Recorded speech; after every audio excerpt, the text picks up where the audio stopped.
lyrics of Shantu are so heartfelt and it seems very personal. Were they inspired by a real life story or experience? Or trip mo lang, just came to be, or what? Partly, inspired siya sa sa Sa tunay na lalay mo?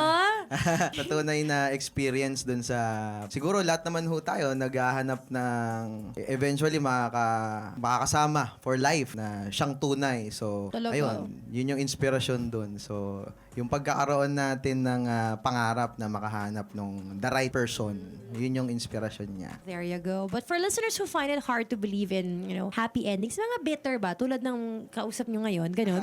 What's one takeaway you hope Shantu gives them? Ayun, yung simpleng kanta namin, sana magbigay pag-asa dun sa mga tao na minsan makakatagpo tayo. Actually, ngayon, mayroon akong girlfriend na hopefully siya na yung tunay. Ayan, hindi lang, yun, na minsan pagka nangarap tayo, yung mga ganitong bagay, hindi lang sa pelikula nangyayari. Ayun, hindi lang sa kanta nangyayari. So, Sa kanta nila sa pelikula. magbigay pag-asa sana yung kanta namin na ma-inspired sila na yung pagkahanap ng siyang tunay nila is mahanap nila sa tunay na buhay. Ayun. Hey, thanks for watching! For more exclusive videos and Artist interviews, you can check out our videos by clicking here.